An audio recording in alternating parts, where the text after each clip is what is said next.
Alright,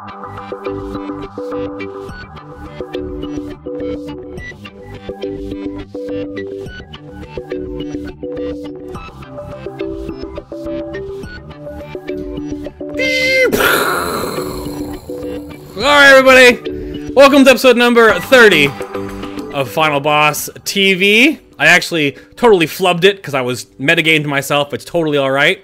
But today's episode is going to be the community grab bag. Anna is on vacation, skiing in the mountains far away, and I brought on a special co-host today, Brutall, from Static, and the YouTubes is here to help me along. We're going to be talking with Rho, the host of Realm Maintenance. And we're also talking to Silver Letomi from the YouTubes as well. Talk about just about Warlords of Draenor and huge guilds and YouTubes and content creation and beards. And if you missed the pre-show, you missed Brutall singing, and you might have to wait around for the after show for more of that. But that's enough about that. Let's get around here and see who's here. So he's technically a guest and a host. My good friend, Mr. Brutall. Hello, sir.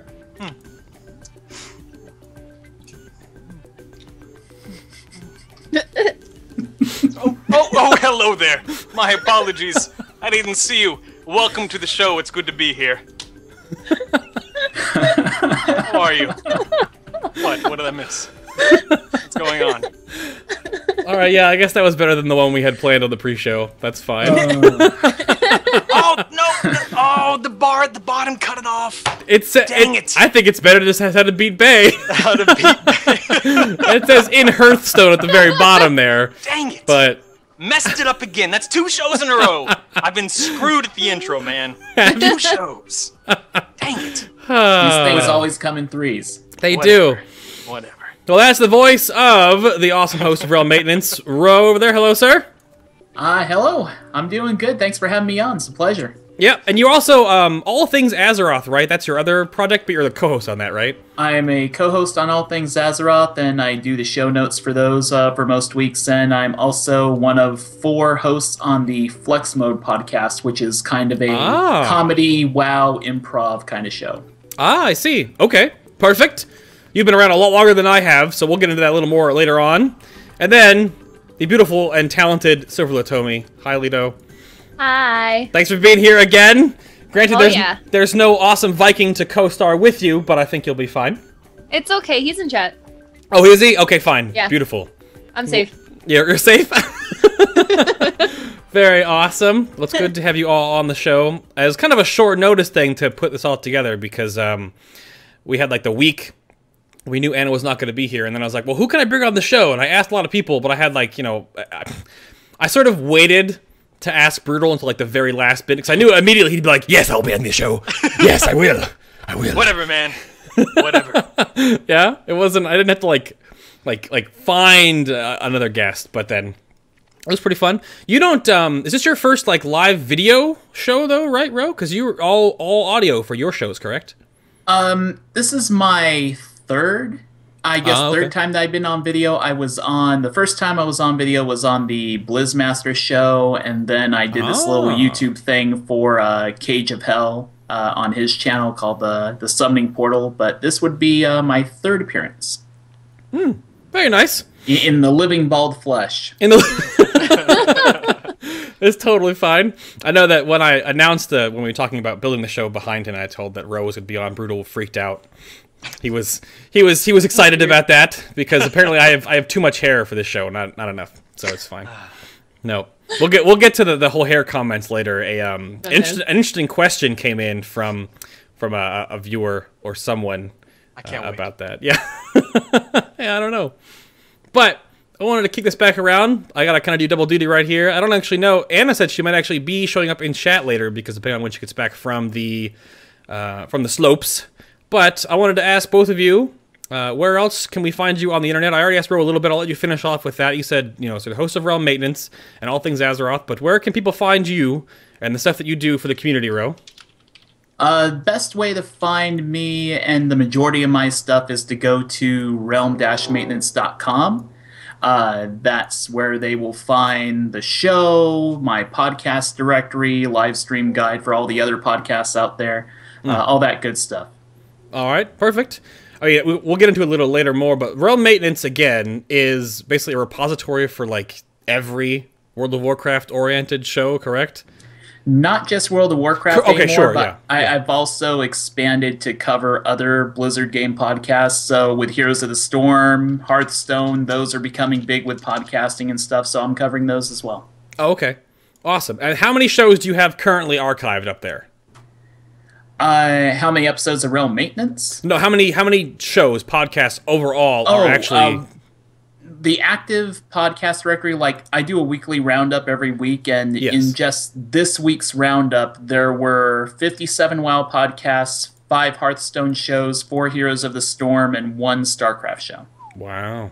Nice. That was just this past week. There's normally about 80 to 90 podcasts out there that are releasing content sometime within a month. But you're talking about consistent ones that are on like a weekly basis, I guess? Yeah, I mean, as far as shows that are doing stuff every single week, I'd say that number's probably more in the 40 to 50 range, and then there's shows that are like every 2 weeks or every month. Oh, okay, fair enough. And then what about you, Letomi? I mean, if people are familiar with you from back in the Christmas special a while ago, but where else can people find about the stuff that you do on the internet? Well, I'm mostly on the YouTubes. Silver Letomi is my channel name, and I do WoW and other video game parodies and original songs, as well as lots of really great collabs. And then I'm also on Twitter and Facebook, and easy to contact through there. And you do usually try to do a video a week, correct? Yes, actually, that's the plan for this year. I'm doing 1 video upload every Friday, if not more, because we just actually had more this last week. Now, I know that's because you have like a job and other responsibilities outside of that, because like Brutall over here, this man typing in chat right now, he's trying to do a video a day for this whole year, correct? God. Bay, listen, there's a difference between trying and doing. I'm a doer, all right? Don't forget that. Okay. Let's not forget that. Okay, I'll try not to forget that. I'm sorry, some of us just don't have that much free time.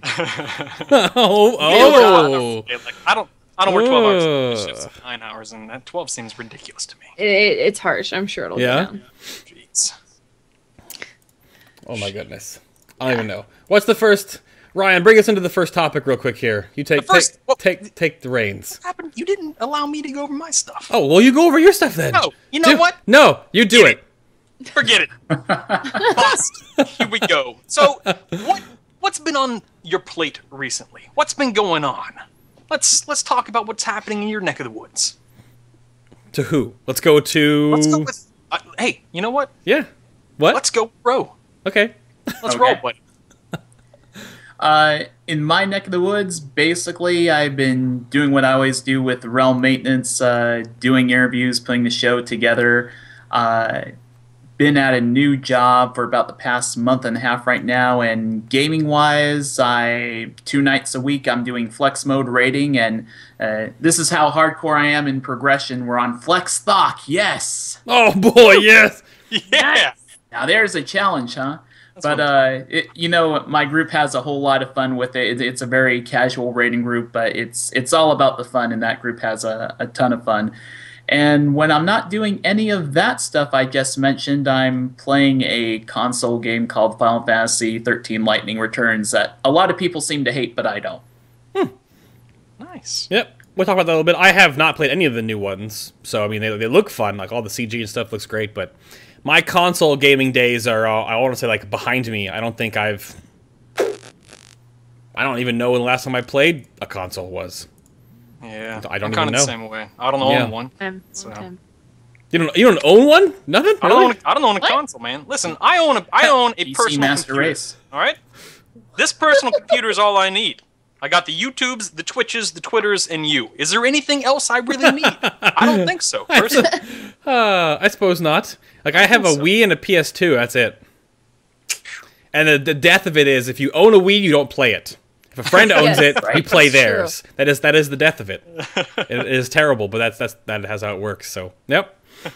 Now, what about you, Letomi?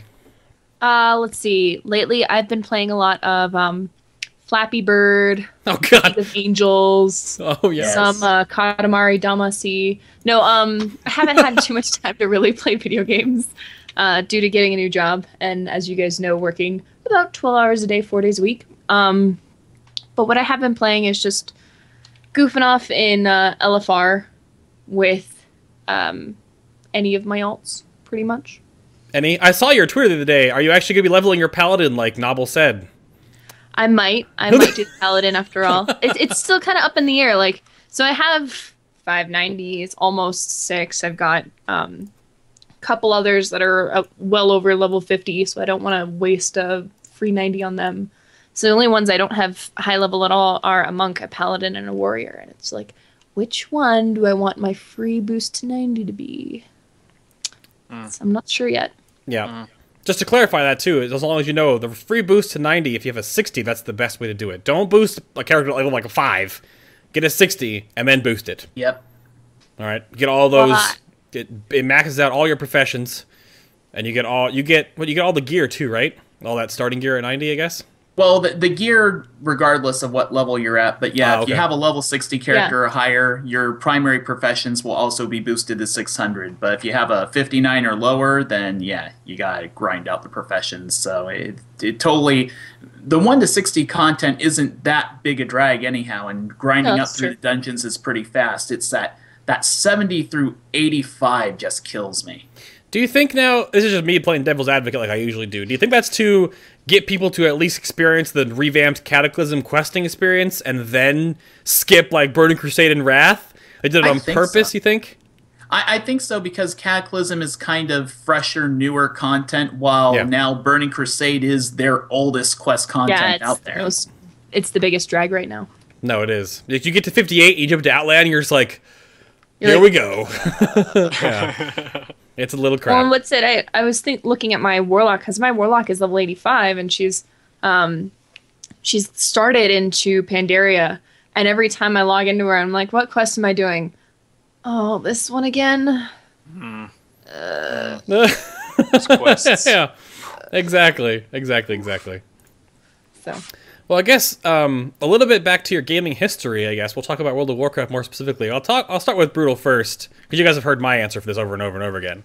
But haven't we? We tried, and I want to set Brutall up to fail because Rho beats him in this. But I want to go back to I know. So, how long have you been playing World of Warcraft? But then, most specifically, like, is it your first MMO, or did you start like well beyond it with something else that, like, that planted the seeds of corruption, I guess, to eventually end up playing WoW for, what is it, 9 years now? Yeah, WoW is not my first MMO, not even close. We'll get into that in a moment. I started playing Worlds of Warcraft's probably January 2005? A little ways after the game was released. And I wasn't really heavily into it. I was actually playing EverQuest 2 at the time. So when WoW came out, I was really invested in EQ because I started in EQ in 1999. We're talking about when I was 13 years of age. Okay. Way back in the day. And I played the snot out of EQ. I skipped school for EverQuest. I broke up with girlfriends for EverQuest. It was serious, all right? Wow. I loved EQ, but eventually, the game died, and I went on EQ2, and that game sucked, sadly, so I wound up in WoW, and I've kind of been here ever since. I did play this terrible game that Bay hates called Star Wars Galaxy on the side. Hey, what the heck? It's just... I played a little bit of that, but EQ was where I started, and I transitioned to WoW after a little while, and lo and behold, here we are. FinalBossTV. Who would have thought it? Yeah. So then now over to Rho. We're talking about how in old MMOs here. Let's knock him out of the water, Rho, because you have your experience goes back well beyond that. So where did you start with MMOs? Yeah, so this is going to show my age here. When I was a kid and teenager, the games I liked playing on console and computer, I liked Final Fantasy games on console, and for PC, I liked the Ultima series.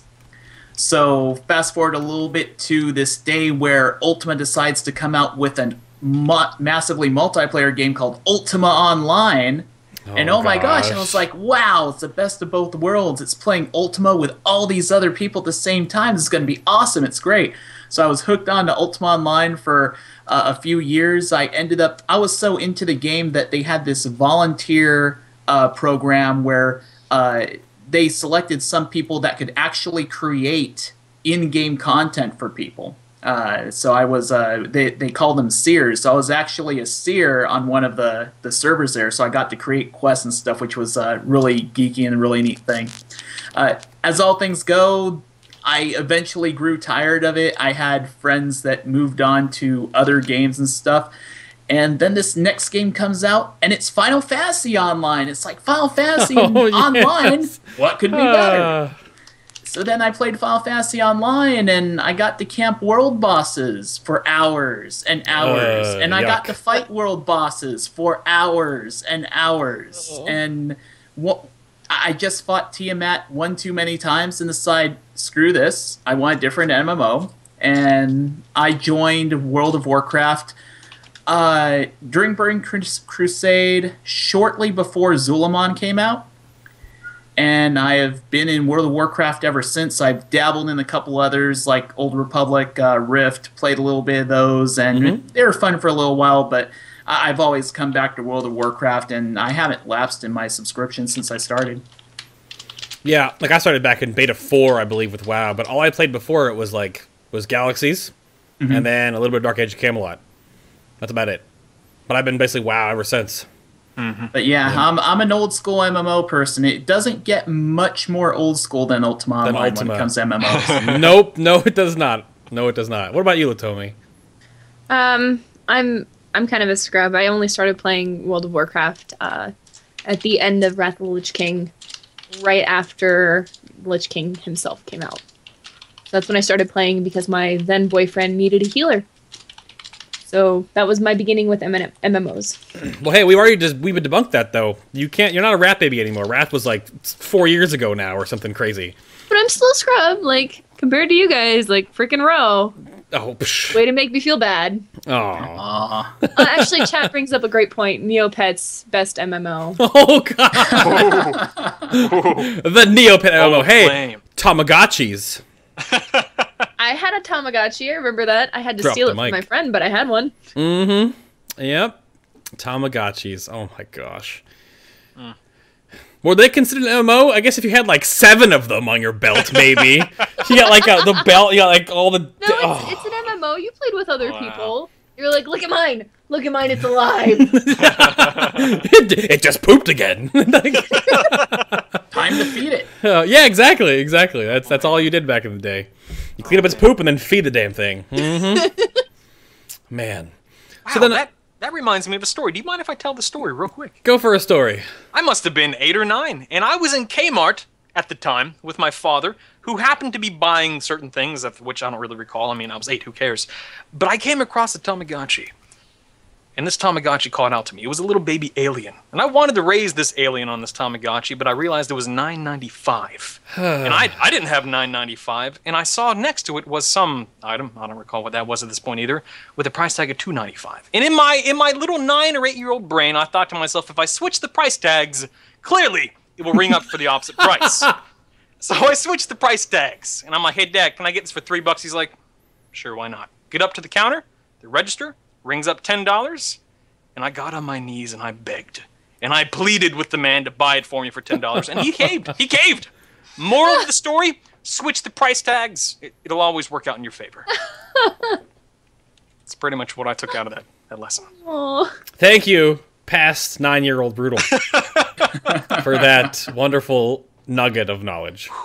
Good times. Pretty good. Good times. It's a funny story, though. Yeah, I don't even remember, because I had two younger siblings at the time, so I think if I ever got anything, they had to get it too. So, and I believe that a lot of my, oh my god, Game Gear, oh boy. Ooh. Ooh. Game Gear, yeah. The old Game Boys my brother would always get, not me. Did you own a Lynx? Oh god, no. What is that relic of the past? Exactly. Again, me showing my age. Oh jeez. So I guess the other thing about that too is it now, because we're all in an MMO world, what is it about MMOs that keeps you playing them over other games? I mean, I know like Brutal and I have a different side of this because we raid. We have like a schedule and it's like a job or something. I have to keep going. Yeah. So then how does what is it about MMOs that keeps you there, and then you don't just like pick up a new console game every other week like the console crusaders do, like, oh, the next Assassin's Creed, oh, the next Call of Duty, oh, the next this, oh, the next that, like every week it's a new game, they finish it and they're done. So what's the difference with MMOs? And I'll go with Letomi first. What do you think? What keeps you playing them? My guild. Yep. Absolutely the people I play with. Because even though I don't raid with them as much as I used to, if at all, anymore. I remember what it was like to play with them and raid with them and do stupid things with them, including naked raid nights. Those are good. What? You've never done that? You strip your tunes down and then you're like, let's go attack this boss for no reason. Oh, I'm thinking, Ryan. You're thinking, oh, Faye. Hey, well. Just because you're doing this whole cast without your pants on. Hey. Yes! He's not raiding on Moonguard. It worked! Yes! Ryan and I went over the stipulations of that. We both had to at least have something covering our nether regions on the show. We can't both do it. No, can't do it. Nope. Good. And then I'll go with Brutall on this next one, because I want to leave Ro's answer for last, because his guild story is a little bit of a different beast. So, Brutall, I know you're the charge of Static, though, but what about you? Yeah. I mean, being a guild leader, a raid leader, and just a long-time MMO player and raider, it's just...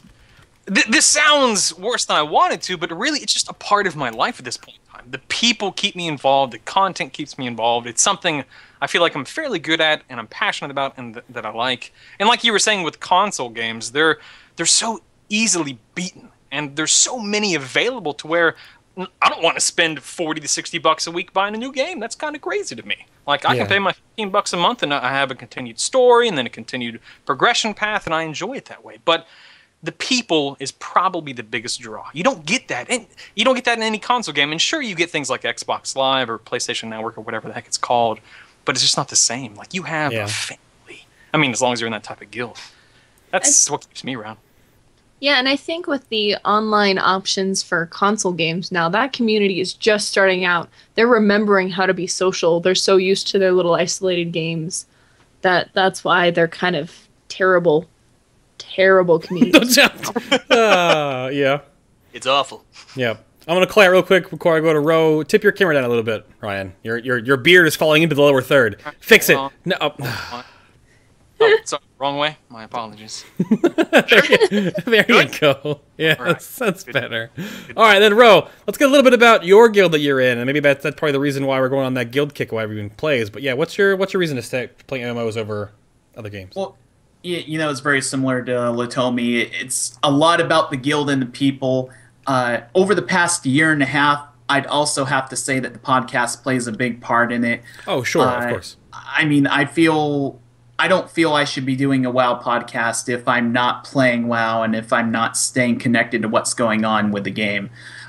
So it's partly because of the people. Like I said, the raid group that I'm with, while there is a part of me that would love to do normal mode progression or heroic/mythic progression in raiding and stuff like that, I have found with Mists of Pandaria that I've enjoyed raiding more than I ever have before, just because I feel like I am in the right group for me. And it's a lot about personalities and people. It's one thing to do heroic progression and feel like your soul is being drained, and it's another thing to do. It's another thing to do, you know, casual flex mode progression and be able to laugh and have fun with it, and still, you know, for the most part, focus, pay attention to mechanics and stuff. Don't stand in the poop and all that stuff, and just have a fun time. But the guild, you know, you're talking about the guild, and it's funny because while I'm in a group that's about roughly anywhere from 15 to 25 people big anytime we raid, the AIE guild just has thousands and thousands of members in it. I mean, it's a guild so large it requires several different guilds to hold them all, which are linked up by an add-on called Greenwall. And it's an amazing thing. There's so many people in that guild that I hardly know at all. But that's kind of one of the cool things about it, too, is the community is so friendly, helpful, and open that I am finding myself kind of meeting and being introduced to new people every day, and that's kind of a cool thing. It's a little filtered from the community that you might see talking in, say, general chat or trade chat or whatnot. It's not like there's a whole lot of restrictions and stuff on what you can say in guild chat or whatever like that, but there's just kind of a same general attitude about the game inside the AIE guild, and it's just fun and a blast to be in. And lastly, I just have to say, I want to see what's next in the story. I'm a lore fan, and I'm a lore freak, and that's why I stay hooked to Warcraft year in and year out. Novel will appreciate that. And to talk about that for lore for a second, is that we saw a little bit with Mists of Pandaria. Like new story that Blizzard's basically just making as we go along. But really, we're going back to story we already had, but they're retelling it for the first time in WoW. So, yeah, I don't know. I know I directed. I had to direct Novel to the gameplay footage from the press junket to read the quest text because Yarel is there, Drekthar is there. Oh god, I'm forgetting names now. Different people that are talking about the story, Thrall and stuff like that. Like they figured out. Be very careful. There is some big spoiler stuff there too. Well, that's what I mean. Yeah, true. But to figure out what's happening, that's our first little like hint into the story. Yeah, so I'm with you on that one. That's really fun. Mm-hmm. Yeah, Leo, there he goes. Yep. So, I guess to turn that, now we're talking about how the guild is the biggest function here. I mean, like one of the biggest ones. Now, this might be a bit different topic for just like Brutall and I, but I want to know what you guys do in this regard. So, is there any this topic? I put it in the notes, and Brutall thought it'd be fun. So, originally, it's just tacos, beer, and beards, right? So I wanted to know, first off, are there any gaming comfort foods that you like to partake on your big gaming nights? Like, for example, when you prepare for leveling in the expansion. So I'll start with, I probably shouldn't, but I'm going to start with Brutall first. And we'll talk to him about how do you prepare for an expansion as a guild leader or just as a player of the game. Well, when it comes to food, first and foremost, I think we all know the answer that's about to come out of my mouth. Sure, you love Chinese food. No, kidding. Tacos. I mean, you can't go wrong with the tacos. I hate Chinese food. But no, so when it comes from a guild leader perspective on how to prepare for a new expansion, there's a lot you got to consider. I mean, especially with Warlords of Draenor, it's completely different, transitioning from 25 to 20 in terms of Mythic mode, because that's what Static's going to be doing. It's a little scary because you have people that you classify as good raiders or people you want around because of attitude reasons or whatever.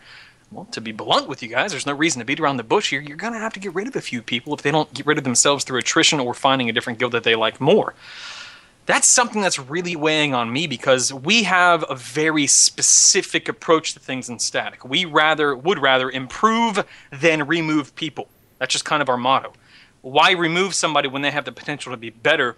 You just have to invest in them and trust that they care enough to improve upon themselves. And they look to you as a guild leader and as a raid leader to help them improve as well. You can't just throw them to the wolves and expect them to adapt without some assistance. I mean, let's be realistic here. It's kind of silly. Anyway, so that's one thing that we're looking at there. But there are other things like making sure that you have enough money set aside as a guild, and if you're a progression guild, for things like consumables for the first raiding team. Maybe you want to deck your gear, your raid out in some gear. Like some crafting gear. I mean, there's so many things you have to consider. I'll stop talking because I could go on for hours about this. It's kind of the approach that I'm taking. There's a lot of things you got to take into consideration. Yeah. And then, Letomi, have you ever gone? I mean, because you've done 2 expansions now because you play at the end of Wrath. Have you ever? Do you sit down and get ready to play for like 18 hours or whatever? I mean, have you done it before? I don't go that crazy. Oh, okay. I do the whole oh it's a new expansion. I have to log in the first minute. If I can. Yeah. I get into that mode, and yes, for me that's usually beer, or Anna will be hard proud. Cider because it's delicious. Yep. But then I'm one of those snacker people, so I'll have like the little Ritz bits and some cheeses and like just little things that I can pick up and pop in my mouth before I finish the next quest or whatever. Sure. All right. Fair enough. Yeah, but it's not something where I like, save up all of this ore or whatever so I can start leveling enchantments professions. Like enchanting. Like enchanting. Yeah. I don't know. I wonder if you're going to I really am waiting to go back on Brutall real quicker. I want to see your desk for the expansion launch. I want like a tweet picture, like a panorama, to see how many like stacks of like the taco boxes you have sitting around, just like piled up, like boxes everywhere. Like I want like a minute 0, and then like a 12-hour, and then like a 24-hour, and like a 36-hour, like time lapses. There is a Taco Bell legitimately two minutes from my house. It's awful. It is 2 minutes from my house. You have my word Unless, for some reason, Taco Bell goes out of business between now and Warlords, which isn't going to happen, praise the Lord. As long as this Warlords of Draenor comes out and Taco Bell is still in business, man, I'm there. You will see the tacos, or rather, what's left of them, i.e. wrappers. I'm surprised they're not delivering to you at this point. Give it time. It's on its way. Mark my words. There's an Asian restaurant near my house that does delivery. And they always know when our house calls. Not because we have to tell them our address, but because I always order their seaweed salad because it's perfect. Oh. And so they're like, "Oh, you're the girl that always gets seaweed salad delivered." I'm like, "Yeah." You also get this. Yeah. What about you, Ro? Because I know you can maybe generalize this to yourself, and then if you know about how your guild prepares, because you guys in AIE have like thousands of members with totally different raid teams. So do you know how that works for you guys? It varies from raid team to raid team. There's generally, I'd say, as far as raid teams go in AIE, there's a fairly wide spread of styles as far as raiding. You have a few guilds that are going for the heroic or now mythic content in Warlords. I'd say most of them are fairly casual, normal mode, flex mode type guilds. So with just to give Mists of Pandaria as an example, with this group that I was in, when Mists of Pandaria launched, because of my work schedule and real life schedule, I wasn't able to do that 18-hour big burst of leveling like I had done in Wrath of the Lich King and Cataclysm. But that was fine, because even at going at, just 3 or 4 hours a day working on leveling and such, I was still actually at max level and geared and ready for raiding 2-3 weeks before most of the rest of my group was good to go. So it's been kind of a different pace for me, but I'm cool with it. I'm still kind of ahead of the curve, I would say, compared to other guild members and other raiders in my group. But that's fine. It gives me time to work on little side things like pet battles. Yeah. So not as dirty a casual as you may have thought, Brutall. All right. Right. I'm honestly, I feel like I'm a hardcore minded character that's just casual due to my real life schedule and such. I'm a hardcore raider trapped in a casual buddy. It's right, terrible. Right. There you go. But really quickly, I just wanted to say, Brutall, I'm sorry. I love Chinese food. The pain. I do like Taco Bell, but I love Chinese food. Oh, the pain. And Letomi, I absolutely approve of your choice of Cheez-Its. Cheez-Its are the ultimate snack food. There is nothing better. Cheez-Its are delicious. True. There you go. Especially taco. One thing I don't do, however, when like other people do, like if I'm going to have a long night of raiding or leveling or stuff like that, I don't drink gallons of Mountain Dew or Monster or any of that kind of stuff. Nowadays, I drink mainly water, and more water, or as I mentioned to Bay in our setup for this, right now I'm drinking Mandarin Orange sparkling flavored water. Keeping it fancy.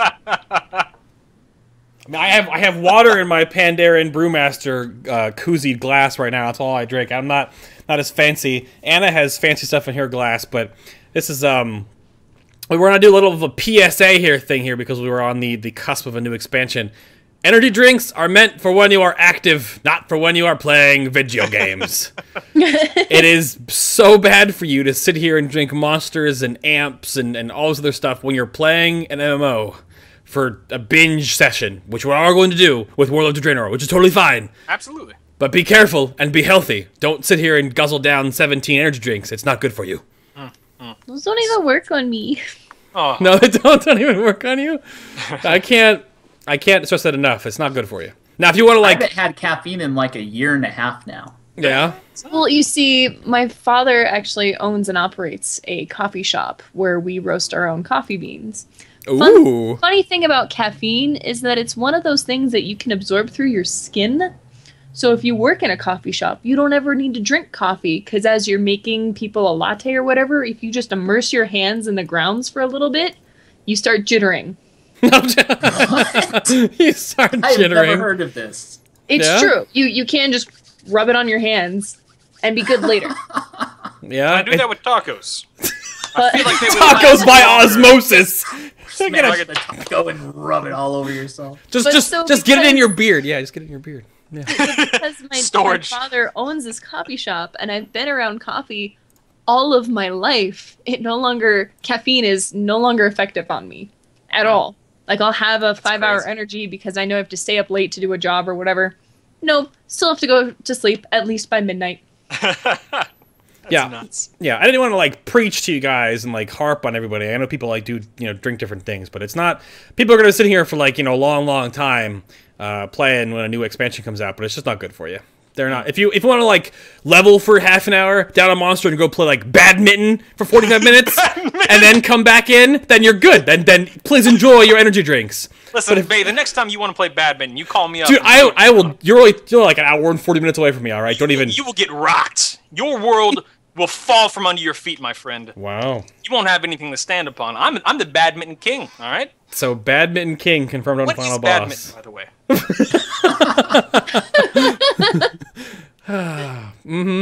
I was waiting for that. Shuffleboard, I hear. Yeah. I don't know why I said badminton. I wanted to say racquetball I don't know or anyone who something. plays badminton personally. I doubt. I don't know.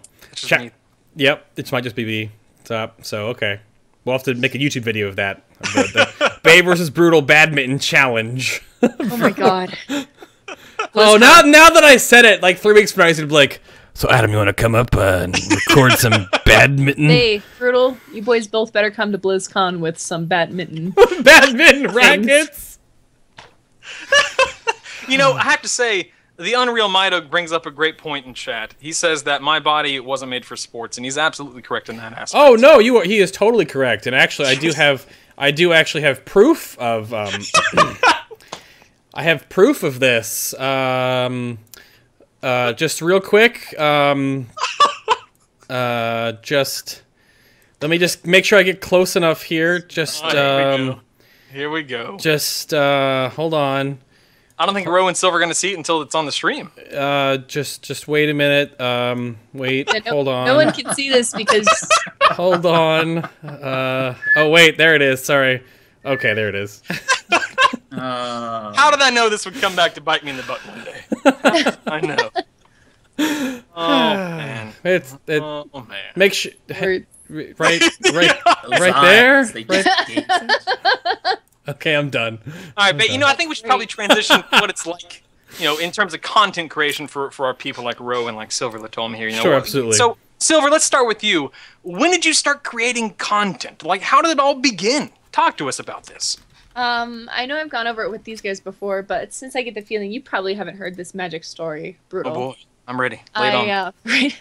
I was in college and I started dating this very handsome gentleman, and he was all. I also spend lots of my nights very late playing video games, specifically World of Warcraft, and I was like, I've heard of World of Warcraft before. This game is very addictive. I've never done it. And he's like, I'll just give it a try. Turns out he needed a healer, so I started leveling a shaman.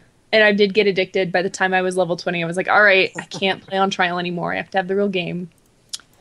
Got it. And then as we approached level 80, he's all, by the way, my cousin is really into making World of Warcraft parodies of pop songs. And I'm like, that sounds kind of interesting. And he links me one of her videos. And it turns out he's PvP girl Gigi's cousin. And I just got so into it. I was super excited. I'm like, this looks like so much fun. And so then every time I turned on the radio for the next 4 or 5 months, I just heard a new song that was a new parody, and I just ended up sitting down and making it. So what was your first one again? I forgot. The first parody I did? Yes. Do you even put you on the spot there? I just was wondering how long ago you actually made your first one. It's either break your chart or blame it on the tanks. And that was how long ago now? I'll have to go like 3.5. Yeah, I was about to say over 3 years ago now. Yeah, wow. That's awesome. I think it's blame it on the tanks. Well, that's perfectly honest too. That's actually factual. Yeah. Right, Brutall? Right? Yeah. I think it is in this case. Yes. Okay. Yes. Just my opinion though. Fair enough. And what about you, Ro? When did you start with your spiral of all the different content you've created? So for me, I've been a listener to WoW podcasts for some time. Around the launch of Wrath of the Lich King, I went on Google looking for a guide to Lich King instances, and somehow the way I worded it took me to the page for the instance. That's where I started listening to the instance, and that led to me listening to other WoW podcasts like, All Things Azeroth, Control Out WoW, Rarcast, shows like that. One thing led to another, and it got to a point where I had an unhealthy addiction to WoW podcasts, which still continues to this day, probably more so than ever. But about a year and a half ago, I'd had a blog called World of Rho, which is A, kind of lame, and B, sorry, Maticus. And I decided to rename the blog and repurpose it to, kind of focus on my love for WoW podcasts, and also maybe to put up some resources for WoW podcasts where people can find stuff and all that. So I changed World of Rho to Realm Maintenance, and at the time I hadn't thought about actually doing a podcast for that site. But what I was interested in doing was dabbling a little bit in podcasting and trying segments for a couple podcasts. So I did a segment for Something Suggestive. It's a podcast that's not around right now. It's in hiatus. And I did a segment for Convert to Raid as Mists of Pandaria was getting ready to go. Oh, okay. And that was all about kind of how to prep for raiding, and it was kind of a way to... It was a segment to teach people how to make the transition from Raid Finder raiding to normal mode raiding. And that was called the Dojo. I did that for about, I want to say 20 weeks.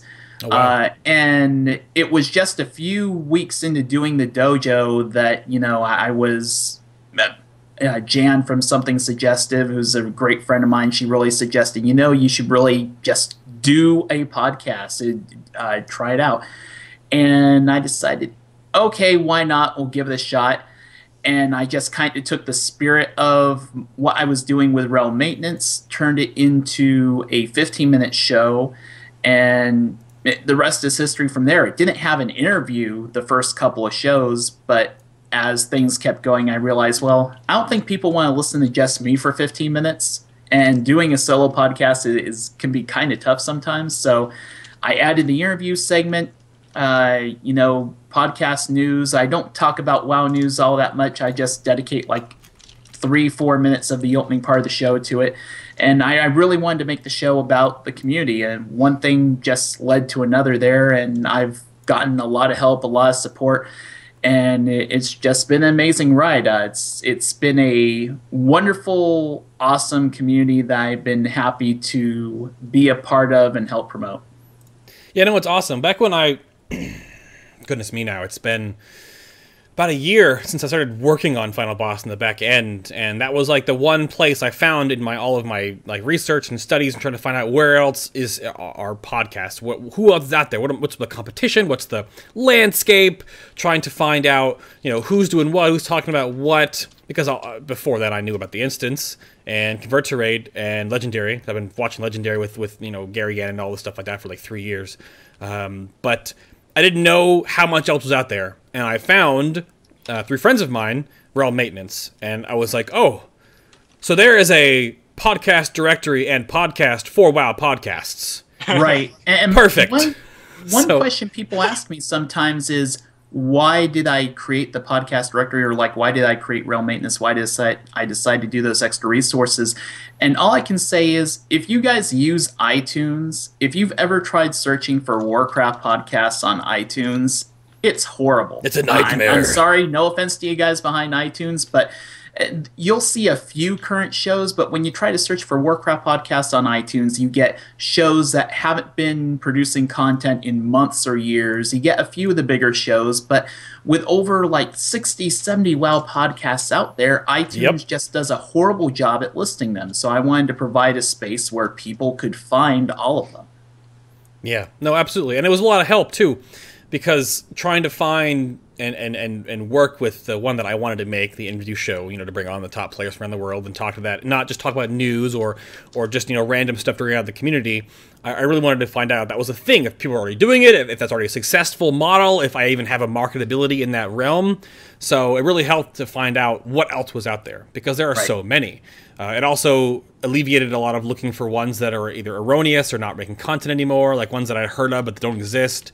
So, no, it was pretty amazing. And it helps really find out if you're looking for other shows and you can't watch ones during certain time frames. You also allot them by days. You have their schedules on there now, which I think is amazing. So it's a pretty amazing labor of love. Do you have anyone else that helps you with it, or is it really just you? Behind the site itself, I don't have a whole lot of work. It's mainly just myself. I do have someone volunteering right now, kind of behind the scenes, working on revamping the podcast directory. So eventually, when this thing is ready and live, the podcast directory is going to be sortable by tags. If you're looking for explicit podcasts, you'll be able to go to explicit only. If you're looking for rating podcasts, you'll be able to click on rating for a filter and see all of the rating specific podcasts there are. That's the ideal plan. I don't know exactly how close we are to actually putting that live and making it public. I mean, at the very, very latest, I want it ready before Warlords. Oh, yeah. That would be awesome. That would be really, really fun. I think if it gets out there, too, I mean, the community spiderweb is where shows like ours thrive. We can only self-promote ourselves so much, right? Like, I'm not going to quote Jesse Cox here, but he has a wonderful phrase for that. If you know about the magical space butterfly himself, he has a great way to... But you can only do so much about yourself. People kind of get it like you're just trying too hard. People don't care about you talking about it. But if it comes from guildies, from friends, from other forums, from Reddit, from wherever else, that's where our shows grow. Because those people attract people that know and are like-minded in that regard. And I think if that goes off without a hitch, that you can sort by that, that'll even be better for all the shows involved, because then you can find them by the content you're looking for, even better than just like word of mouth. That's like a lot of fun. That's awesome. Very Absolutely. Nice. Now, I turning the chair over to you is always like scary. I don't know what you're going to talk about, but Brutall, how about your videos? You're sort of like the newest one to this realm. Because so what have you been doing with your videos, and what's about them? Let's go into your YouTube life real quick here. So, backstory: a dear friend of mine named Dopamine, a monk in Static, who's actually transitioning to a holy paladin of all classes, decided one day to start doing a rating podcast, a hard mode rating podcast, nonetheless. So he got me involved. And the bug bit hard. And I started to enjoy doing this on a weekly basis, and I thought to myself, I could do more with this. So I started doing this whole Brutal Static thing on the side for YouTube, and I started making videos about what raiding on a hard mode level is really like, and what managing a guild is really like. And then it kind of branched off into talking about leadership and development of people, and how leaders should act in both the real world and in the worlds of Warcrafts. And then I started doing other little things, like doing Body by Brutall, which is about health when it comes to gaming. And the list goes on and on and on. It's been a heck of a lot of fun. At the beginning of 2014, I actually committed to doing a video a day. And I've done at least one video every day since 2014. You have. I have. I'm a man of my word. All right? Yes. Don't forget that. But yeah, some days are really hard because I just have to think of something I have to talk about. And then there was this span at the beginning of February for 2 weeks straight. I knew exactly what I wanted to do, and I was excited, and I couldn't wait to make a video. But like the past, toward the end of January, was like, so babe, what you doing today, buddy? You should give me a topic to talk about. I mean, it's interesting because I never expected to get the kind of feedback that I have. And the level of support, it's really, really cool. And so anyone out there who watches me, thank you guys so much. Yeah, I love you guys. You're awesome. But I have a quick question for you, Brutall. Yeah, what's up, man? If you're doing a video every day, what's going to happen come Thanksgiving and Christmas? So that's a really great question. In the middle of January, I went to Washington D.C. for 3 or 4 days, and I didn't have access to a computer. So I recorded a few videos, I guess 4 videos before I left, uploaded them to YouTube's, and then I was able to release them, each day. So I can pre-record stuff and then release it whenever I know I'm going to be out of town, which is nice. Yeah. So Speaking of, by the way, Ro, I remember when you interviewed us on Realm Maintenance. That was a lot of fun. That was good. Thanks for inviting us back. By the way, it's been nice. I'm kidding. Don't worry. He hasn't invited us back. Is what I'm getting at. Has not invited us back. I still have a whole lot of other podcasts to get to, man. I've got look at it. I've got like we're 20 together, for crying out loud. Look, I'll put you on the list. I'll put you on the list. Very bottom of the list. I am completely kidding. Don't worry. Yeah. I am completely kidding. Bay is more than enough for me. Let me tell you. Keeps me busy. What am I more than enough for exactly again? I don't know. Don't question it. All right, just go with the flow. Right? Go with the flow. Okay. Am I going with it? I have no idea. Okay. You already went, brother. It's already done. So I wanted to bring, since they all do, obviously the show is live and then it goes to iTunes and YouTube as well as an archive, but it's not made for YouTube. It's just put up there for people that can't watch it live. But then building the show notes, Ro wanted to bring up how streaming has really impacted the content creation and gaming experience in this realm. So I'll give it over to you first, because you've sort of watched the podcast community grow. You've followed it for a long time, and now you've seen how like the video casting stuff has sort of taken over in some realm. So what do you think? How impactful has streaming become for like this community and this content creation way of things, Ro? Well, I think it's a very big deal right now. If you think about it, if you go back to late Lich King, when Cataclysm was in beta, there weren't all that many people putting up YouTube content talking about WoW beta videos, stuff like that, let alone streamers. And with the way that Twitch has just exploded with everyone streaming everything in the world, video content is taking more of the center stage of things. Yeah. In fact, with podcasting, you've seen a few more shows go toward video. I mean, Final Boss being one of them. But you also have shows like Legendary, Convert to Raid, Twizcast, shows like that.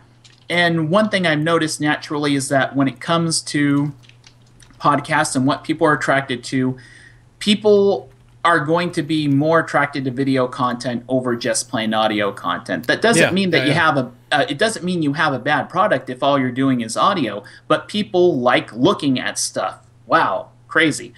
So that's one reason why I think, and maybe Letomi can chime in on this, when it comes to some of your parodies and songs, I would imagine some of the songs that have the accompanying machinima tend to be the ones that are the most memorable from your listeners, right?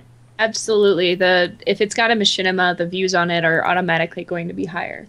In fact, even if I've put so much as put the time into making a lyric video where the words are just on top of images on the screen in time, people are more likely to watch that than just title of the video on a screen.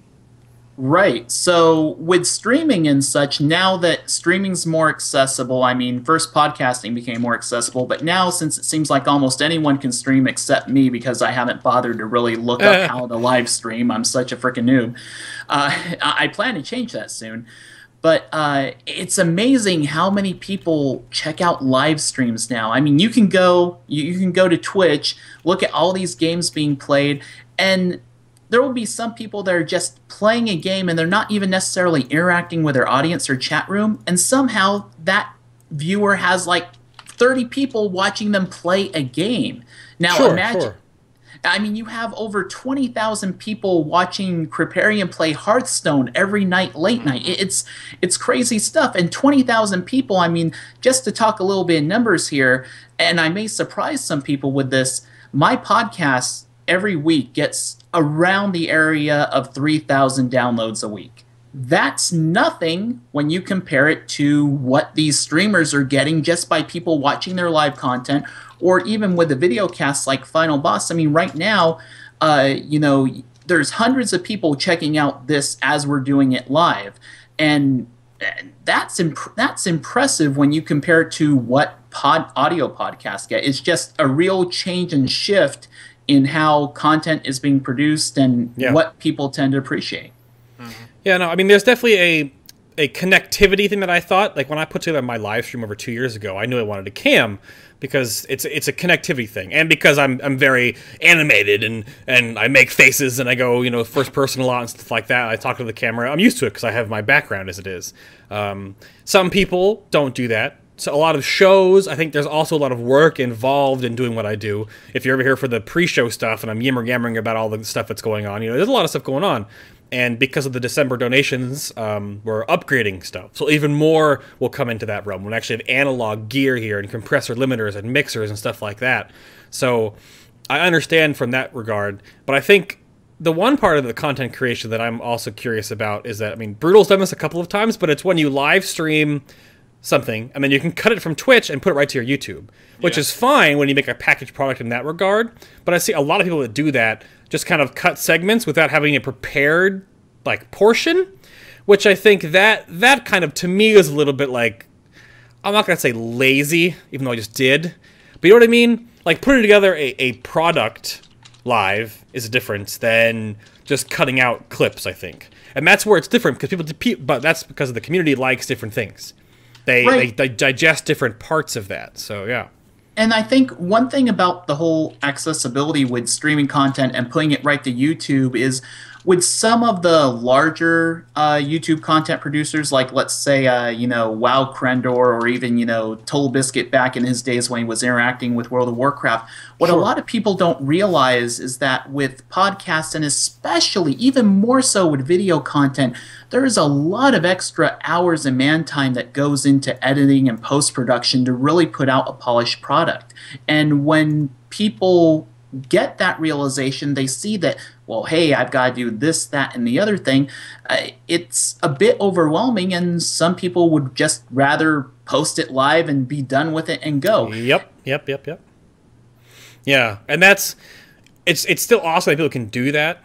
And no, I think we were talking about it a while, you know, behind just in Skype chat about how trying to find a different alternative to Twitch because of all the stuff going on lately with like the chat and some people can't stream to it for whatever reason or whatnot, and that's hard to find because other ones either down by the wayside or they're too small to really figure it out. It's still a great tool.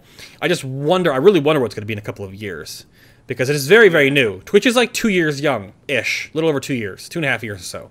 So it's pretty wild to see where it's come from. I mean, like obviously the League of Legends, the LCS, is a very much a live show, no different than you watch on ESPN. The MTG Pro Tournament, stuff like that I sometimes have watched because I follow Magic the Gathering a little bit on the side. Like, those are amazing productions. So it's pretty incredible how this has happened. I think, because, Brutall, you've put up, like when you play Dark Souls and stuff, you cut your boss kills and things like that So... And I've been dabbling in the leagues. I mean, it's oh, yeah, please. I'm getting pretty good. Yeah, they're getting pretty good. Yeah, carry me soon enough, yeah. That's just different. I don't know. I mean, Letomi, how long does it take? Like, you're trying to do a video a week, but do you have videos started, like, weeks in advance for that deadline, or do you really try Monday through Thursday to get something out? Well, the idea is that I make the song within that week, and I make sure that I'm keeping ahead, sort of. Okay. But I do, like, the last 2 songs that I put up were songs that I'd had for literally over a year, judging by the emails where I'd sent them to the people that requested them. But it really does not, I have it easy. I don't put terribly much work into the videos because I don't make, like, a machinima. I've tried to. It never comes out well. So I either make a lyric video or just the title video. And so the whole process usually will take me maybe a day. Yeah. But then if you do a whole blown production and someone else is making your animations, how long do you usually have to plan that ahead of time? If that's going on, then I just accept that I need to make another backup song or 2. Fair enough, yeah. Because that's just what happens when you work with other people. It takes longer, and you never know how long it's going to take because you don't know how busy their life is or how busy your life was, because there's so much back and forth that happens, and just, yeah. Yeah. It's a lot of different things. That's why I thought this episode would be fun to put together, too, because we all sort of make content in different ways. Yeah. Because, I mean, Brutall and I are really similar in that regard. We both stream and make packaged content. Yeah. And then Rho and Letomi make only pretty much packaged content as well, but they work with different people. So it's a different way to find out all the different doors that have opened in the past couple of years with all of this stuff. So, right. I mean, yeah. And Oh, I mean, I do kind of two different forms of podcasts too, because there's True. Realm Maintenance, which is a solo podcast that I don't live stream, so I have complete control over the post-production. But then there's All Things Azeroth, which I co-host with Medros, and we record that live, and the whole post-production process for that's entirely different. Not to mention just the flow of things and the way things carry out there. So yeah, everyone does it differently. If you talk to 10 different podcasters and say, how do you produce your show, they're all going to give you different stories. Oh, no, absolutely. No, it's a grab bag, which... this exact episode is exactly that. So it's helped to just relay all this information to you guys. But I'm going to take a quick moment to plug some people. And then I'll come back around to each person individually, because that's basically all we're doing right now, is making sure what you guys... We've been talking about this whole episode, but we haven't showed you yet. So... People have been wondering, what the heck is Realm Maintenance? If you don't know about it right now, it's right there, realm-maintenance.com. That is where Rho puts up all the podcast directories. So what you'll find on here, Rho, again, you have your directory now is the subreddit and the WoW PD pages. Are those also maintained by you or other people? Those are just links to other pages, because, I mean... When it comes to providing the resources and stuff, I don't want to act like I'm the only place to go. These other sites, the subreddit and the Wowpedia page, have actually been around long before I was, so I just feel like it's fair to give them a nod to and say, hey, if you want to check out these other sites, go ahead and check them out. But yeah, I provide a podcast directory every week. On Sundays, I post a wrap-up of all the shows that have posted something in the past 7 days. And if you're looking for shows that produce live content, you can click on the podcast live stream guide and see what days and times they're all doing that. Yep, that's what I was showing right now, too. I think I just clicked on it the other day and saw that you had actually done the time frames for all of these now, which I think is pretty crazy, because it really breaks down how much happens during each week if you really want to. And you see kind of which days are busy and which days aren't. It's kind of funny, because working on the live stream guide not too long ago, I realized, man, a whole lot of podcasts are recording on Monday night when All Things Azeroth is doing its thing. And that actually led us to eventually moving to changing our recording time to Tuesdays, because not as many shows were doing stuff then. Oh, wow. Smart. Yeah. No, that's crazy. It's just fun to see how many shows are out there. I think that's the best part. I mean, the podcast live stream going from the podcast directory, you can really find out that there's a lot of great content. And again, it's the... what's the bold versus non-bold again? The differentiation? It just means it's a show that I've covered on Realm Maintenance. Oh, yes. So it seems a little weird that I still do that, because it's also kind of just a reminder to myself more than anything, like keeping track of all these podcasts. Okay, who haven't I interviewed yet? Because funny enough, with as many podcasts as there are out there, give me about 3 months, and unless we see another surge of WoW podcasts, I'm going to start running out. Yeah. Nope. Totally. I've done over 80 episodes of this stuff. It's pretty crazy. But with the exception of the first 2 episodes, I've interviewed a different podcast every single week. Wow. No, that's amazing. I mean, thank you for all the work you've done. It's awesome. Thanks. And keep it up. I'm happy to do it. And then next we talked about it earlier today. And, oh goodness me. So Brutall has his YouTube. This is where you'll find all the stuff that he does. And I can't remember exactly who coined it, that they had not seen a YouTube page or a content creator that actually did, in this regard, make content that didn't have any set pattern. Like, you're not doing gameplay, for the most part. You're not really just sitting around cutting things from your Twitch channel. It is this beautifully bald, bearded gentleman. That's me. Talking. That's you talking to the camera. And there it is. You've Look got at Life of the Guild Leader. Look at the pink one. I mean, can we stop and appreciate that for a brief moment? You've got. Oh, I'll go back up to this one. You just started. Before I started. You just started using all of the thumbnailing. Yes. So, and that's the newest thing now, which I think is actually. I really hope you and Amanda actually do work this into the regular schedule more often, because I think that this. Wife of the Guild Leader? Yes, Wife of the Guild Leader. There may or may not so much beard recorded within the next 24 to 24. Oh, really? I'm not here to say anything. Oh, really? No, I think it's a pretty incredible thing because obviously you talking to the camera, all of the different topics you've been discussing is great from that perspective.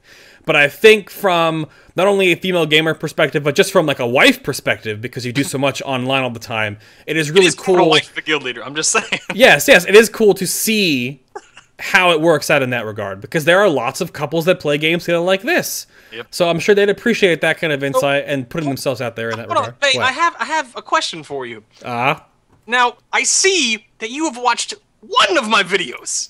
No, you don't. No. I watch... I watch on my personal. I don't watch stuff usually on the Final Boss account. Are you sure? Yes. I am sure. I'm trusting you. I can't log into my other one because it's the Chrome window is Final Boss. Yeah, I don't usually watch a lot of stuff on the Final Boss account. All right, because I've watched at least 4 of your shows. Oh! At least 4. Yeah, no. I watch your stuff on. Breaking out the numbers now. I watch stuff on my personal YouTube. You combine my 3 to 5 minute clips to Bay's 3 to 5 hour shows, and it averages. So it does. It does. I'm just saying. Okay. I've watched about a dozen of your videos, Brutall, so I think I'm doing a little better. That's awful. Appreciate that. Okay. And then, last but not least, and a totally different take. If you guys do want awesome parodies, covers, original songs, and whatnot, you can go over to Letomi's YouTube page. That's where she puts all of her awesome stuff on there. And all of her MP3s are free, right, Letomi? All the original stuff you put on there is all free. You link everything down there below. And you have a different layout on your page. It doesn't go down all the way. I know, it's stupid. You have to go change it. I've been changing it like every chance I get, and it's always like, Ben, we made this change for you. And I'm like, why did we do that? Now I have to figure out your craziness again. Yeah. There we go. Parodies, WoW, and more. You have 79 on here. Wow. That's just the parodies. That's just exactly. Total uploads is somewhere around 150. Yeah. Silver. And you do more than just World of Warcraft. You do Minecraft, League stuff too, right? Dang it, Silver! You didn't tell me you watched Key and Peele. You've gone from a 9 out of a 10 to a 10 out of a 10 for that reason alone. Oh gosh. Key and Peele is the best thing on the internet right now. I'm just saying. Well, are we plugging Comedy Central all of a sudden? I just don't even... I didn't realize that it showed all my liked videos. I may have to tell it to not do that. Yeah, I just didn't know. Because I did have to like bye before I linked it to Bay today. You did, yes, you did. Yep. But Silver Letomi, again, Silver Letomi, Brutal Static, and obviously realm-maintenance.com. That's where you guys want to check out all their content, which is where you will find out how many tacos this man's eating next week. He just posted his video... Just to plug him again, you have a taco challenge coming up, right, Brutal? Yes. How many? I'll be live streaming my taco challenge. So quick backstory. I tried to do a taco challenge a couple of months ago, and I failed miserably. I did not prepare for it properly. My stomach shrank far faster and to a much smaller level than I was expecting, or size, I should say. But this time, I'm ready. I'm sorry, I didn't mean to hit the desk, babe. There it goes again. Thank you. Perfect. Now, hey, look, Yoda. Anyway, all right, back to business. Yeah, I'll be eating 20 tacos live. I hit the desk again. Damn it. This Tuesday on my Twitch channel. Be there. I'm excited. Are you putting a time limit for yourself? 20 minutes or less. Now, I'm not a competitive eater, Ro. All right, so I know 20 tacos in 20 minutes to plenty of people out there is nothing. But to me, yeah. I'm getting old. And eating's not as easy as it used to be. So. Eating's not as easy as it used to be. See how it goes. So awful. All right, let's get back on track here. Look at like about 25 minutes of show left here. Let's get through this stuff. I wanted to bring up, as Warlords of Draenor, or Draenor, however you want to pronounce it, there's a video out there on YouTube that has all the different devs from BlizzCon saying it both different ways, which I think is hilarious. But I wanted to get a little bit of how... You talked about how your guild is preparing, how Static is preparing, Brutal. What kind of advice would you give out to the people you want to like soapbox a little bit about, as from a guild leader standpoint? What do you suggest or look for, or tips or tricks or whatever, or do's and don'ts for the coming of an expansion, especially with the mythic stuff on the horizon here? Don't assume everyone is on the same page as you if you haven't talked about what's on the page. If you're expecting to transition from hard mode, if you're expecting to transition from normal mode MOP to Mythic mode in Warlords of Draenor, which I was going to say hard mode in Draenor, but regardless. Yes. If you want to improve your gameplay and your raids approach to raiding, then you kind of need to talk about it. You need to lay a foundation. You need to set some ground rules and expectations. And what I mean by that is make sure that you know exactly what you want out of your raiders and you communicate that to them. If you don't communicate, you're going to fail. That's just how it goes. So communicate. Set those expectations and adhere to them. Hold people accountable, and as I said a little while ago, look to improve your raiders instead of removing them. Because if you're dealing with turnover and kicking people and having to recruit all these new guys in, I promise you, you're going to be in for one heck of a ride that may or may not be as fun as you expect it to be. Anyway, that's just off the top of my head. Go with it. Nope, that's fine. I was wondering, I don't have any real big insight because I'm not an officer or anything for Crisp. I just kind of show up and hit my buttons and do damages. So, lowly enhancement shaman. Lowly enhancement shaman, yeah, I guess apparently. So, I mean, we've been talking about things and working toward it. I know we're still recruiting. We're trying to get a larger roster than we need because of the attrition and onset that we come to, and because it gives opportunities to people and unseen talent that might be really good for the 20-man. Because we're not necessarily sure if we'll need, you know, just a barely above 20, or if we'll need lots of different classes to come in, and if you want to, if for whatever reason, I know they're removing a lot of the DPS utility, like raid cooldowns, but still, you never know if you need 17 warlocks in a 20-man raid. That's fine. Which, who doesn't? I mean, exactly. Let's be honest. That's just true. It is called Warlocks of Draenor. I'm sorry, Ghostcrawler confirmed that for you. Absolutely. It's not Warlords, it's Warlocks. So yes. But then I'll turn this over. Time. Exactly. I'll turn this over to Letomi real quick first, to like see how what you're doing for preparing for Warlords. If you're doing anything crazy, do you have any videos planned for the release? Are you doing anything special? I do have a couple ideas poking around, but as with most of my ideas, a lot of them will simply stay ideas, so I don't like. Oh well. Oh yeah, and I'm planning on doing this parody, and then I'm gonna do this parody. Because when I've said that in the past, there's been a number of times where I'm like, I'm gonna make this song, and then I'm like, this song is not working. Let's scrap. Fair enough. More of that. But yeah, there's some parody ideas bumping around in my head, and then I'm gonna see.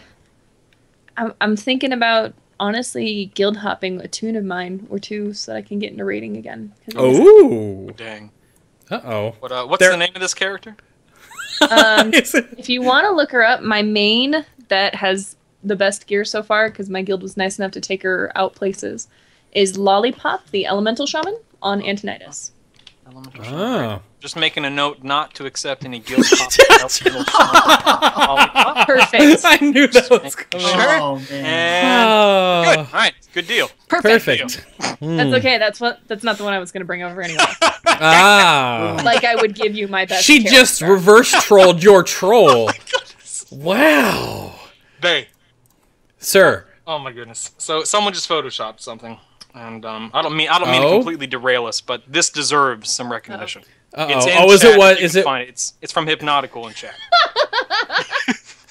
Oh, you mean this?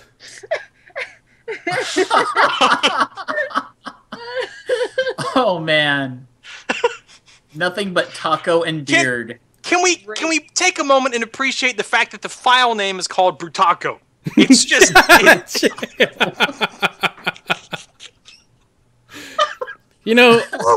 work here is done. Oh my goodness, that was fantastic. That's basically your life summed up in one picture. Well, I was gonna ask you for a thumbnail for the screenshot for the thumbnail on YouTube, but I'm using this. There you go. It's perfect. I'm just gonna leave that tab open, and I'm using that for YouTube. After the show, we usually take the screenshots, but you're free to go. Actually, thank you, Matt.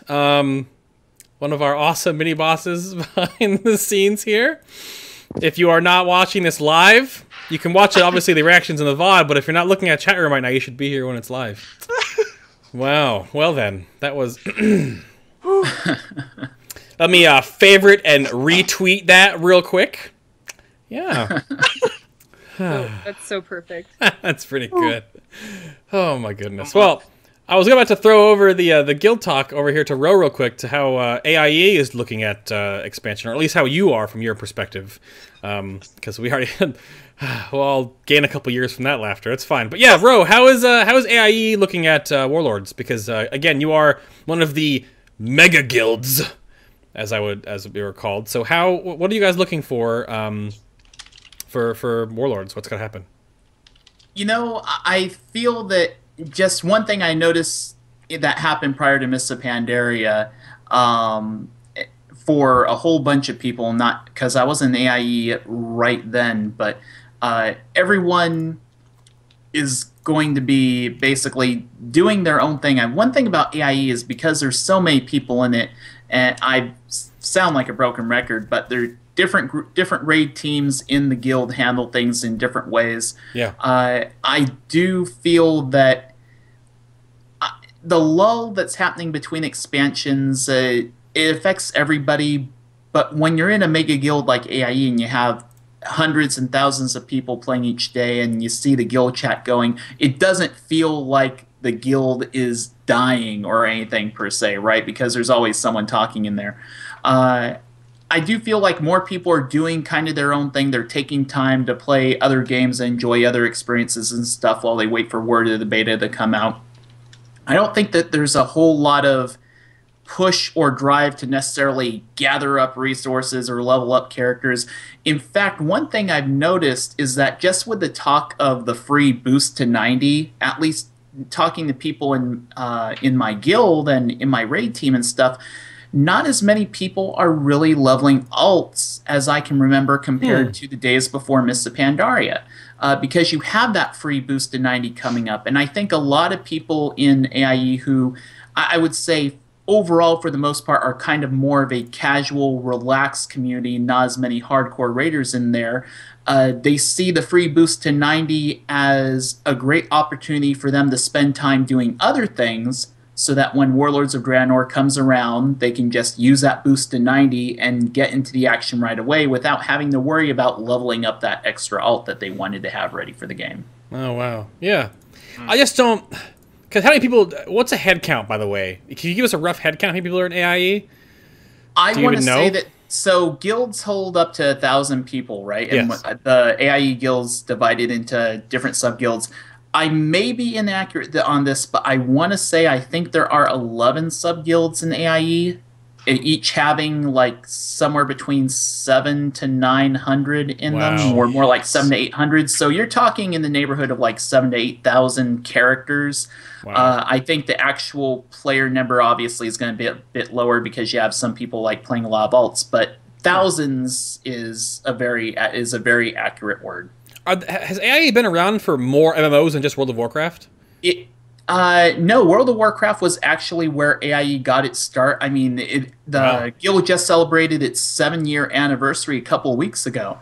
And it was founded by some podcasters, including, Scott Johnson, who's very well known for the instance, and a few of his friends and other podcasters and stuff. They started that guild. By the way, I believe, if I recall my AIE lore correctly, the name of the guild originally, before it was called AIE, was called We Eat Babies. What the heck? Okay.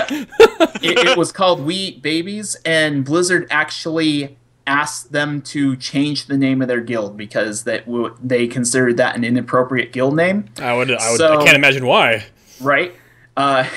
And thus AIE was born, and for those who don't know, that stands for Alea Iacta Est, which is Latin for the die is cast.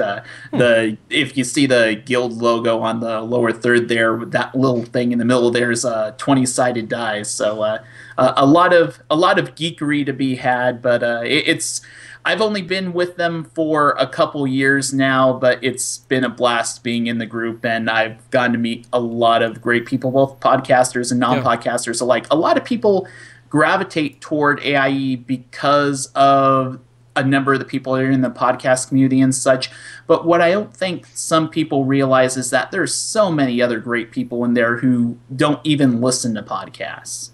Sure, of course. That's the one thing that's actually pretty amazing to me, that just using our analytics and our growth, right, as like a baseline.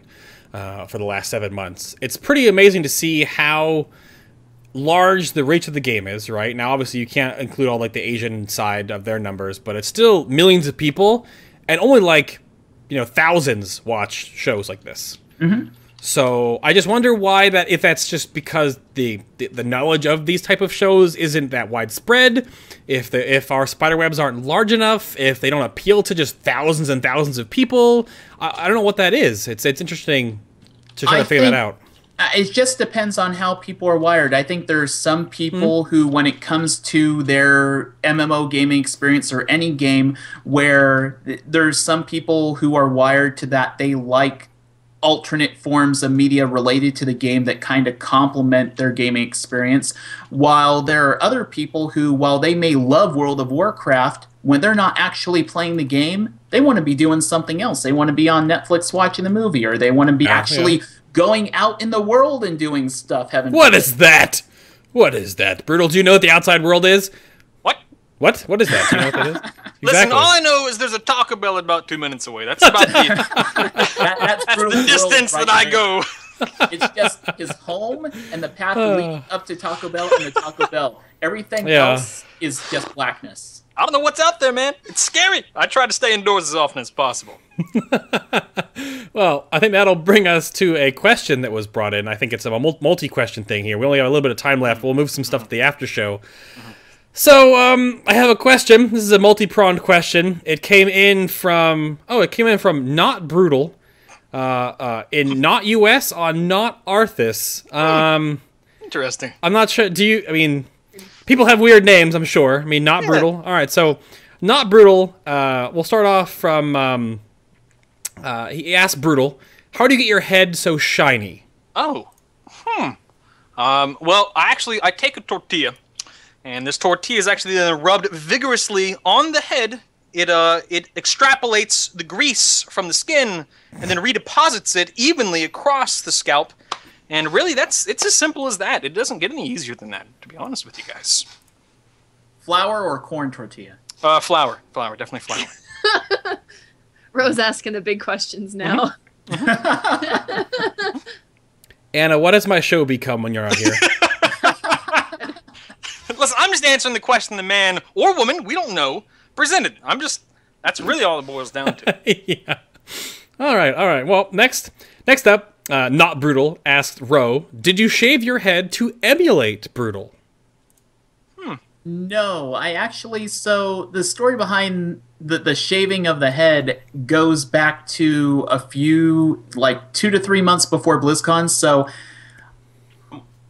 as I had done realm maintenance and all the stuff that I had done up to that, I had never shown my face on the internet, like hardly at all. And I actually used to have hair on this head, but it was at my age just kind of covering half my head, and I had this big kind of dome here. It wasn't pretty.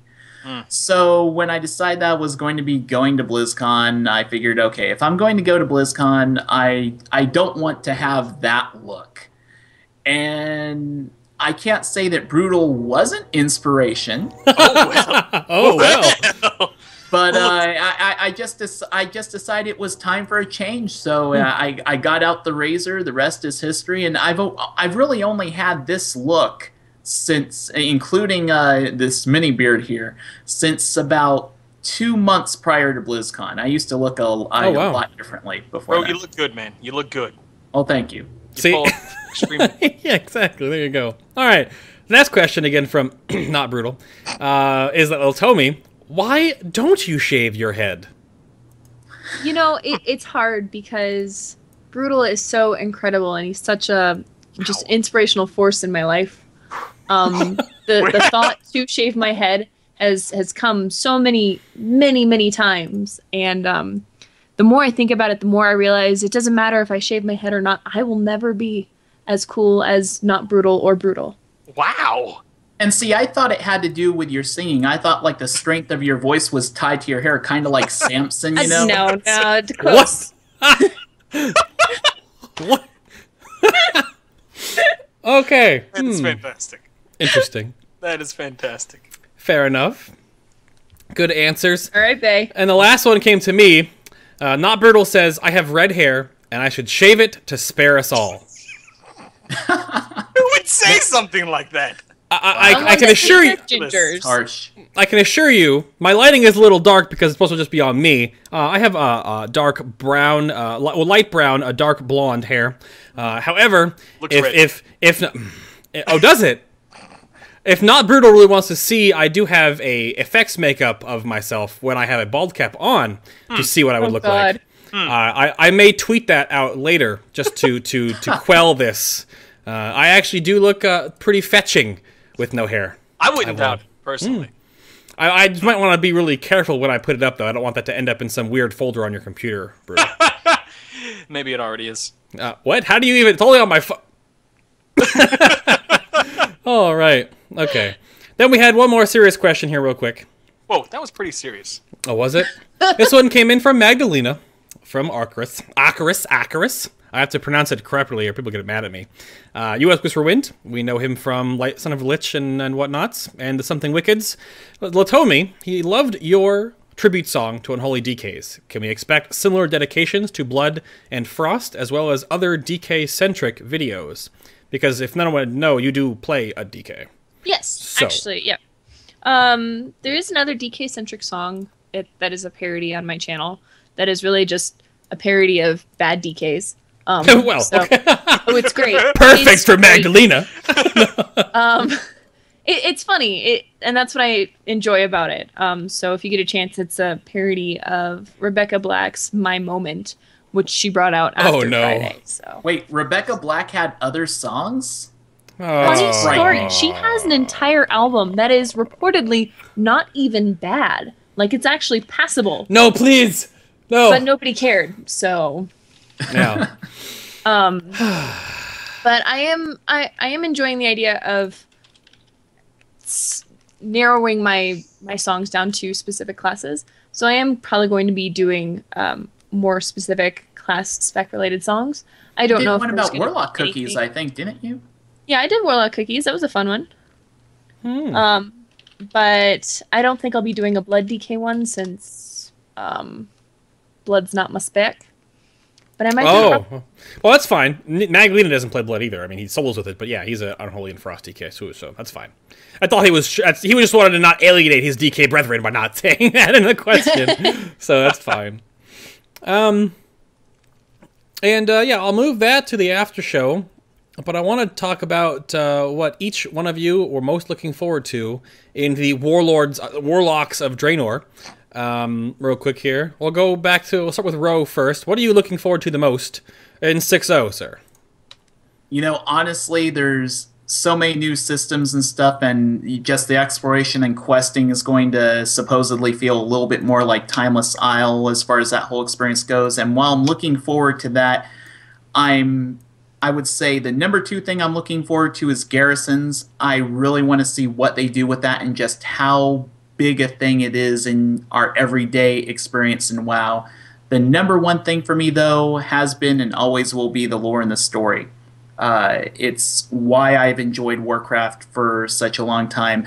And being able to go to this alternate past. Now, I know how the events took place in the timeline that, you know, is currently exists in WoW, but to see how things could possibly go in different directions and what the consequences of those events are, that really intrigues me, and I'm really excited about it. Very nice. And I'll go with Letomi next. Things I'm most looking forward to in Warlords of Draenor, figuring out how this is not really time travel. Novel earmuffs, novel earmuffs. Fair enough. Okay. I mean, I'm just kind of interested to see how it ultimately progresses. I guess that's enough of a thing. No one's gonna mention. Yeah, I'm not looking for anything too specific from the game. Just kind of looking forward to it. All right, Brutal, you? I think we all know my answer being a hard mode raider, a guild leader, raid leader kind of a deal. I'm very much looking forward to a week-long taco bench. That's what I'm most looking forward to. And there's also mythic raiding, which, you know, whatever. I guess I'll enjoy that too. But no, I mean, joking aside, definitely mythic raiding. That's why I still play the game, aside from the whole people factor and community factor. I play to raid, and I truly, and I've said this tons of times in my videos, but I truly, honestly believe that this is going to be the best raiding content and experience we've ever seen. Preach it, brother. Preach it. Amen, brother. But no, seriously, Amen, it's going to be so good. I can't wait. We're going to be really sad if we get through tier 17 and we're like, Ryan. This sucks. It's like, no.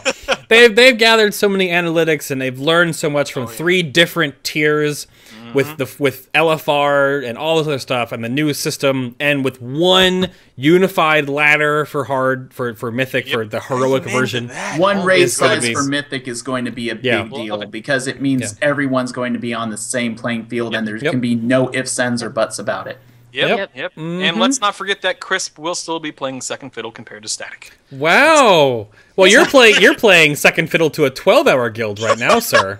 We're a 12-hour guild, all right? Let's not forget that. Yeah. Listen, Static's not the best guild, but we are better than Crisp. That's all that matters nowadays. Wow. As long as we beat Bay, I'm a happy man. To Crisp's credit, though, we were like not even top 100 last expansion, and now we're 37th. We've come a long way. You have come along. I'm proud of you guys. Yeah. I jokingly say what I say. I wish you guys the best of luck. If you beat us, then more power to you, brother. We'll see. We'll definitely see. Man, mad respect. I don't know why no one said the G word. Does everyone just like don't want to talk about garrisons? I mentioned garrisons. Yeah. Oh, okay. Fair enough. Yeah, I said that the number two thing for me is garrisons. I think it's really going to be interesting to see how important garrisons play into what we do every day in WoW. I mean, is everyone going to basically have their Hearthstone set to their garrison, which I imagine is going to be a function? Just how important garrisons are going to be for Mythic rating progression. The advantages and the pluses and bonuses you get from garrisons are going to be a big deal because, as you know, with Mythic raiders, it's all about min-maxing. It's all about getting every single drop, every bit of edge that you can out of your things. And if garrisons provide that extra edge, that extra bit of convenience, something that saves time or makes you or your raid that much better, then Mythic raiders are going to have to be doing garrisons. And when you consider also how many alts that Mythic raiders have, those alts have to do garrisons. Oh my gosh! I wonder. That would be a question to tweet at Affinity. So how fun are you going to have with 7 garrisons? I wonder if they're going to make garrisons similar to like pets and mounts ultimately. I mean, some people wondered why garrisons couldn't be made an account-wide thing, and I don't see necessarily a problem with an account-wide garrison. But then you have to consider that, since garrisons can be tailored towards certain professions, you may want to have a garrison with certain profession buildings on one character, while on your alt, you may want to have your buildings geared toward another path. So I understand why they're making them not account-wide. I am assuming you're only going to have so many profession-oriented buildings, so you cannot have, like, 7 mines. I think you can only have... I seem to recall them saying something to the effect of no more than 2. Exactly. So if you need to have mining and herbalism on one, you can't have anything else, so you need to have others. Right. Yep. We will see. I'm looking forward to it. I love Warcraft in my World of Warcraft. Basically, look at it. It's kind of like how I love, Pokemon in my World of Warcraft. So, yep. That will be about it. We have some more to talk about in the after show. Again, if you guys have questions for our guests or for the show in general, you can tweet at us or send us an email down below. But I think it's about time to hit this button. And again, if you're watching this on the VOD, you have missed it. But I'm going to be doing our first MoltenCoin giveaway during the break. So do not go anywhere. But first, around the table, Mr. Rho of Realm Maintenance. Thank you again for being here, sir. You can find him on the Twitter at RhoWow. Thank you again, sir. Thanks for having me on. It's been a great pleasure. Glad to be here for the first time. Yeah, it was definitely awesome. You brought me and Anna on your show weeks ago now, and I had to return the favor in some way. That was fun too. That was one of my more enjoyable interviews. You guys are great. Yeah, it's because Anna's too awesome. I just talk a lot. And then again, the lovely and talented Silver Letomi over there on the YouTubes. Again, Silver Letomi. Thanks, Leto. Thank you for having me on again. Absolutely. Is Nobble doing okay in chat room? I haven't been able to keep up. He is he okay? He's good, man. He's talking about farms right now. He's talking about farms. Garrisons. Speaking of, actually, I forgot to show you guys. Never mind. You know what? Never mind. Never mind. Oh well, I'll show you first. All right. I had the old picture of you. It's not the Brutaco in the corner, but Brutall on Twitch TV at Brutall Static. There's 2 L's in that. 2 L's. 2 L's. You can catch him there in his social media when he's outside of the things. What is... Oh, yeah. Raise it up higher. Let's not forget my Noble and I's copy of How to Beat Bay and Hearthstone is available online for $9.95. Shipping handling's free. When will it be available on Kindle? Kindle. That will. It's still. You need to get Noble to narrate it, to talk it, the whole thing. Oh my He God. can do the voiceover for it. That would be perfect. Still transitioning from text format to digital format. Give it about another month, but it will be available on. Okay, perfect. Yes. All right, you guys. All right, and then there's me. I'm over on Twitch as well. BayTLM is where you'll find me and all my social media outside of the show. But then, of course, you guys want to know who's coming on next week at 1 p.m. PST, 4 EST, and 10 CET. Obviously, there's only so many classes we have left, but everyone keeps going like, oh my god, do this, do that, do whatever. Fine, we're going to finally give in again, because we wanted to make sure we have the best guests for you. Next week, mages. Frostfire Arcane mages. We're going to have on Vikina of Method. And the name that I originally thought was Psychobi, formerly of Scrubbusters. Now, currently, he's Mongobi in Amused to Death. But we'll be talking about mages, all 3 specs. It's going to be a very roguelike episode because we have a pure DPS class on again. So, mages, be there for that. And again, we'll see you in the break. I'm going to do my first giveaway, but if not, I'll see you guys next week. Have a great one. Thanks for watching. All the mini-bosses behind the scenes, everyone in chat room, you guys are great. See you next week. Have a good reset. Have a good day of work tomorrow. And we will see you next Sunday, guys. Bye. Have a good one. Bye-bye.